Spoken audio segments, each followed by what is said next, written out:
Salamadolo eo andondera-sika hiresaka anireto tsara ho fantatra manaraka ireto mozika sy ny zavakanto misaona amin'izao fotoana izao satria nodimandry tamin'ity androandroany maraina ity ifanaiky raharaha anenjehana ny mpanao gazety Mikaelis Kamindia Mahazo hivoaka amin'ny 17 septambra ny didim-pitsarana azy lasany mpanampy antrano ny lelavola finday tablety sy ny firavaka sarobidy raharaha fakanankiriny tany marotsipoy voasambotra ihany koa ile papa isany ireo nandray anjara tamin'izany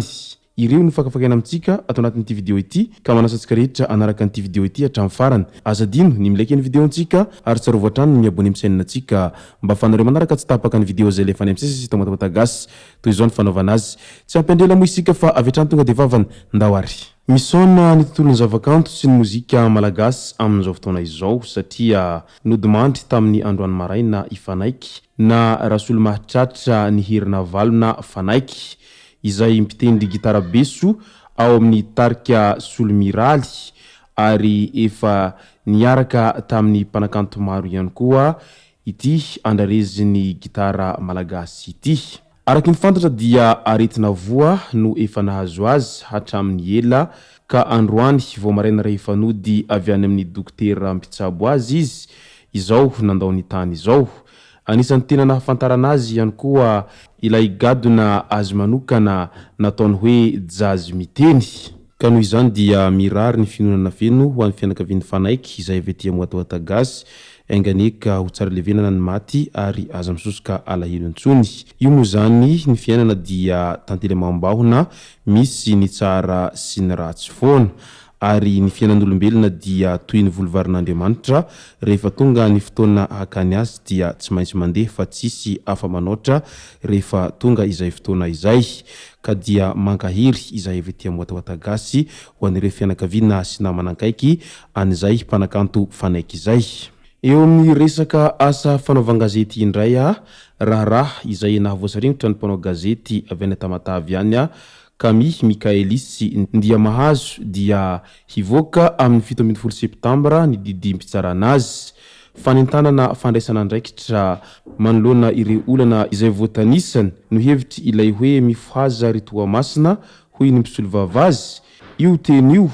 izay isany ny ampangana azy ka izao nahatonga ny raharaha eny amin'ny fitsarana izao arak'izany dia voafetra ny zavatra azo soratana sy azo tenenina na dia ireo mpanao gazety aza no manao an'izany ka noho izay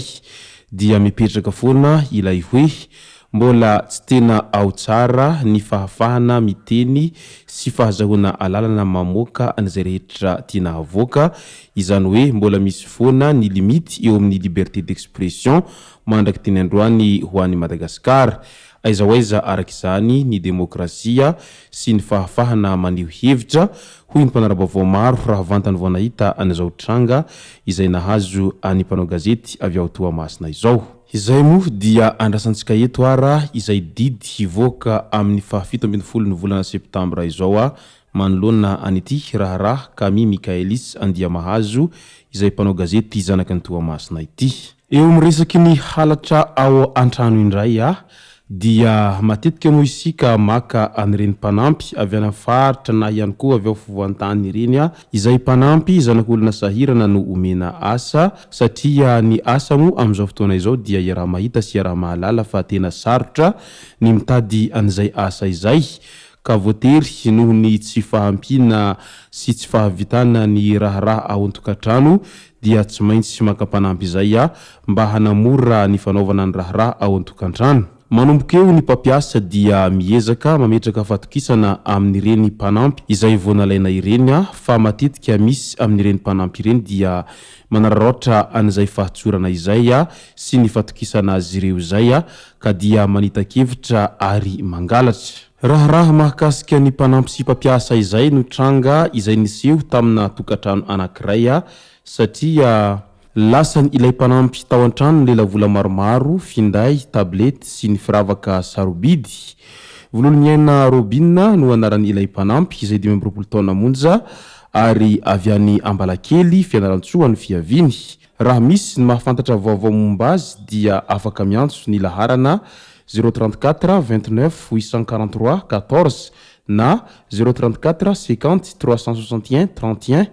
izay laharany ireo zay mpampiasa azy tao andrenivohitra tao. Tranga tahaka an'izao no mahakamo ny haka mpanampy satria ny mpanampy izay natao hitokisana ao an-trano ao rehefa tsy eo ianao dia ny mpanampy irery no ao an-tokantrano ka afaka migalabona tsara izy hanatanteraka an'izay resaka fangalarana sy ny maro hafa izay nefa nakanao azy dia mba ho namanao amin'ny raharaha izay tsy vitanao ao an-tokantrano ao ka tokony olona izay tena azo hitokisana tsara izany mpanampy izany fa tsy sanatria akory olona mangalatra na tahaka an'izany fa mandreraka ny mahazo mpanampy mangalatra sy malaky tanana tahaka an'izao. Ary ny ratsy moa tsy kely lalana amin'izao fotoana izao ka aleo mailomailo hatrany rehefa maka anireny mpanampy ireny ary fakafakao sy hadihadio tsara ny toerana fiaviany sy ny fianakaviany sy ny maro hafa mialohany handray azy ireny hiasa fa sao dia vereo ndray ny kely ao am-pelatanana noho ny afitsoka an'izay mpanampy sendra tsy vanina izay.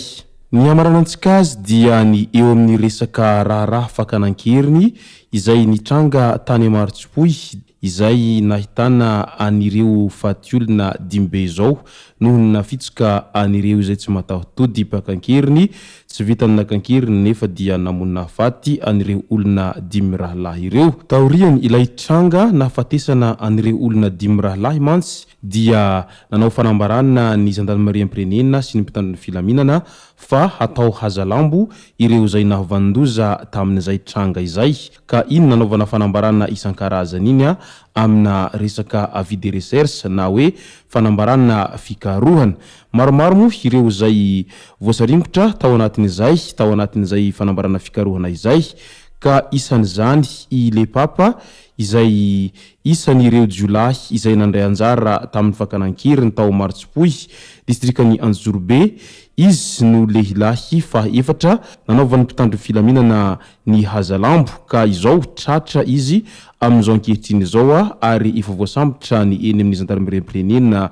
ile papa ary hanaovana fanadiadiana mahakasika an'izay. Arahantsika eto araka izany ny mety ho tohiny ity raharaha fakanankeriny ity izay efa maromaro moa ireo izay tena tompona andraikitra mivantana na ankolaka tamin'izany no efa tratehaky ny zandarmeriam-pirenena amin'izao fotoana izao. Ataoko angambany fa mety mbola maro ireo izay mbola tsy tratra enganeka mba ho tratra ireo izay mbola tsy tratra tao anatin'izay raharaha fakanankerina sy famonon'olona tamin'ny fomba fianabibina izay fa tena mamparary fo sy mampiasa saina ny vahoaka any amin'ny faritra iny ny zavatra tahaka an'izao.